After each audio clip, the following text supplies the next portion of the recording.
Welcome back. Welcome back. Got this ding dong next to me. Got the other one to my right. Just a special video. Tough end of the season for the Orlando Magic. I'm a Cavs fan, but I will be honest. You guys played a hell of a series. Had me worried there for quite a bit. But we're basically just going to talk like way too early rebuild before we know who they're re-signing, who's going to be an RFA, all that kind of stuff. They're expected right now based on like what I think they should do to have around $32 million in cap space. It could be more if they don't pick up like Joe Ingles. I think they'll pick him back up, his team option. But going forward, we're just going to talk future, a little bit about the series and what the biggest glaring issues were, why they need to address that, and a player or two that they could pick up. But yeah, I mean, just we'll start off with the series quickly and then move in. I think the biggest obvious glaring issue is this team couldn't shoot. It was present throughout the entire team couldn't score. Well, they can't shoot. So how are you going to like score? So, and I mean, it was their first playoff run, so the jitters are going to be there. I thought taking the Cavs to 7, I thought was very impressive to begin with, and then also Paulo looks the part. Phenomenal. Man. He really looks like a young LeBron. It's crazy, and I don't throw that comp around lightly. Like he really does. Like the body, the way he uses his body, the mid-range game is elite. And even in the series, he shot 40% from 3. I think by the end of it, I think he ended up shooting 100% in game 7 from 3, or maybe he missed 1 or 2, but still he was 38% going into game 7. And he was the only one that was consistently hitting shots across all 7 games. Franz and Jalen Suggs were great at home, which you expect from young guys in their first playoff series. They're going to play better at home. I was a little disappointed in Franz overall. I think, especially Game 7 was really, really bad. But there was definitely times where I was like, he's your second best player. I don't like love that for your future. But there's questions the Magic are going to have to answer. Is Franz a max guy? Are you going to give him the max contract? I wouldn't personally, but it's kind of a tough thing because you can't not give him one at the same time. It's like a weird dynamic. But the biggest issue that they need to address to me is shooting and a point guard to get them into the offense. I know the Cavs are a good defense, but there was many, many times where they just couldn't get into their stuff, and it was just so heavily reliant, especially in the second half of Game 7, on Paulo just basically isolating, and if they double, kick out, but the Cavs just stopped doubling and let Isaac Okoro or Evan Mobley go at him one-on-one. And Paulo, by the end of it, he was so tired, man. Like he was doing everything for them in Game 7. He had to burn a timeout to catch his breath. Yeah, like he was just doing everything for them. So I think the biggest issue is shooting, obviously, because that was the biggest issue the whole season, and then a point guard to get them into their offense. I'm not in the camp of getting a star like the Cavs did a few years ago where they traded for Donovan Mitchell. Initially, I'm not a huge fan of that. I think you'll see some instant success with it, but I think it'll stunt the development of a guy like a Jalen Suggs or a Franz Wagner or a Paulo. Until those guys have clearly defined roles on the team and they're starting to, you could see, okay, this is the potential we see in these guys kind of thing, and like this is where they're going to be. I don't want to make one of those big drastic trades, so I would try and look for a guy or two for a 2-year deal around there. Tobias Harris? No, I'm just kidding. But I'll let you guys talk about just the series and what you guys think their biggest issues are. But I feel like they're pretty obvious. Let me spit some game. Because y'all know I'm a big Franz supporter. I like Franz's game. Missing persons report. He had a couple good games at home, sure, but like that guy was a ghost, especially like you said in Game 7. It was awful. And Jalen Suggs, like he's a great rebounder, great defender, great energy guy and everything. But like this is a Marcus Smart situation. That's that's a good comp though. It's a defensive player of the year. But it's not a build your team around him kind of guy. No, I don't think that's what they're trying to do. I think the team is clearly going to be built around Paulo. It's just a matter of who's going to be your complementary pieces. If he can get to 40% from 3 on say 6 attempts, he got it up this year. I think he was ended up being at around 35%, but still the progression has been there. So for me, I'm fine with I think Jalen Suggs played a good series overall.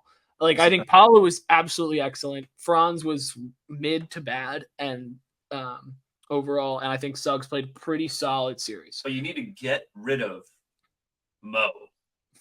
Seriously, immediate. What did he do? He's an energy guy. He got the crowd fired up at home. Yeah, but no, I agree. You got to dump that. How much? He's not even making that much, right? I think he's due for an extension or he's an RFA. So he's got to go. he didn't he defended decently, like you said, he's an energy guy, but like you can't have a team of energy guys and move forward from there. I know he's a Magic fan favorite though, so you guys probably don't want to see that, but yeah, and again, I've had guys like that on teams I've liked. I get it, but from the outside looking in, like I just don't know if he's like if you're trying to build a franchise up here, kind of from the ground up. I don't know if that's the kind of guy you want to hitch your wagon to. Franz, as much as he was missing persons report, I would hitch my wagon to him 10 times before I hitched it to Mo once. And obviously, they're different caliber players and they do different things. I understand that. But half-court defense is great. Jonathan Isaac, build around him. I think he's like I don't know, not a franchise center, but definitely make sure he's kept around. Yeah, I like the way he spreads the floor. Good rebounder, great defender. I thought he had a great series. Yeah, I think he was good in spurts. It's just the whole team is just so up and down shooting wise, and it's tough to consistently know where you're going to get offense from if you don't have a guy that's consistently going to knock down shots. I know he was at around 40% for the season, but it was on very limited attempts until the postseason because I know he didn't play a ton during the regular season like he did in the playoffs. Like he was averaging, I would say, probably around 27 to 28 minutes in the playoffs. So, and I thought he was really good in those minutes, and I don't know why he wasn't playing earlier, but. Yeah, Paulo proved me wrong. I just want to say that I've been on here a couple of times. I've been back and forth on him. I thought he was butt cheeks like maybe a month ago. But I think I was just hating. I was just probably hating because they beat us 2 times this year, and he was real good in those games. He put the team on his back as a young bull, and he's efficient. Yeah, I thought he had a really good series. What's your biggest weakness? He's a free throw merchant, though. My thing is, the oldest player on that roster outside of Joe Ingles is Jonathan Isaac, I think. Probably. 26, 27. But I think that goes to show that Franz, P5, the majority of those cats are under 24 years old. And I think that shows that they have the ability to develop their 3-point percentage, which could really push them over the edge in a series. Like they already took Cleveland, who has been 2-3 seed, throughout the East, to a Game 7 in their first playoff appearance. And a lot of that, like Franz, that was his first playoff appearance as well. Cole Anthony. I think that you have the ability to develop shooting. Jalen Suggs has this was his highest career 3-point percentage season type shit. So I think that you hold on. And really, I think it comes down to the coaching staff. If you can get some type of development coach that allows Franz to really, work a little bit. But go ahead. Yeah, no, I'm in the camp of definitely letting the guys develop more. But at the same time, you can't just kind of run back this roster to me. I think they're not going to be competing for a championship next season. They need a vet. I agree. They need a guy that's going to elevate the rest of the guys, and I think the 3-point shooting is going to continue to develop for all of those guys. Franz is not the best shooter in the world, and he's in his own head about it. I think he said it in an interview. I heard them talking about it on the broadcast or something, but he's in his own head about it. Jalen Suggs, obviously we mentioned him, but to me, there's 2 guys that I think they could possibly get that would be, I think, huge gets. There's the high end where you try and go and sign a Paul George, which gives you the shooting, the wing creation, and now you have 3 really dynamic wings, and you are just totally buying into being like a huge team. Like your starting 5 would be Suggs, Paul George, Franz, Paulo, and Wendell Carter, Jonathan Isaac. All of those guys are like 6'10". So in the front court. Or you can go a separate way, and I don't love this move personally, but it's been rumored, so I'll mention it just for shooting. But Klay Thompson, you'll be able to get him on a cheaper deal, probably around 10 to 15 mil. If you give him that, he'll probably take it unless he wants to retire. And then the other guy is somehow work either a trade or a free agent signing. I'm not sure which one he is, but Tyus Jones, I think, would be really, really good in Orlando just to get them into offense. It's consistent, low turnover, high efficiency player that doesn't need the ball to shoot the ball a ton. And you can still let your guys like Franz and Paulo really attack while he can get them into those spots with pick and roll. And it gives them a different element that they don't really have right now because you can't really run a pick and roll with Jalen Suggs as well as you would like. What about this?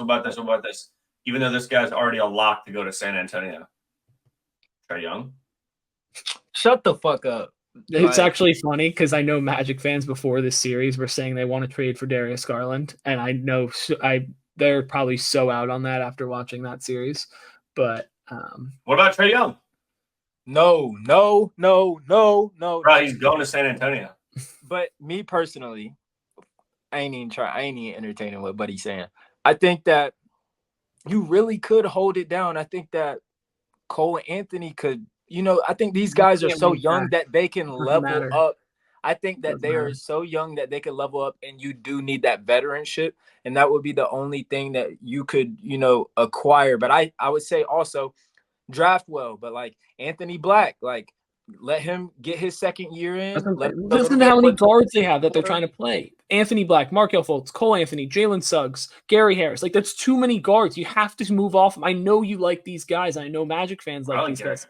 But you have to move off on these guys. There's other free agents that are top 10 shooters in the league. Buddy Hield is a free agent. Kelly Oubre is a free agent. Like, those are just two guys from the Sixers that I know. Kelly would be nice. But, like, those are the kind of guys you got to sign. The wing shooters. Yeah. And instead of Klay Thompson, maybe you can get a Buddy Hield for 10, 15 mil per year, which I think would be great. I don't think maybe he'll command more than that, but like look at the deal Max Strus got. It was 4 years, $54 million. So something like around 16 mil, or maybe it was 64 mil. So yeah, 16 mil a season. Like that's what you get for a premier shooter. And while Buddy Hield doesn't defend the way and rebound and do the other things Max does, but he's a better shooter than Max Strus. So that's what you kind of pay for. I'm excited for the Magic going forward. I had a good time watching that series. It's all love, of course. You guys were great on Twitter too. But yeah, that's it for this one. Like, comment, subscribe.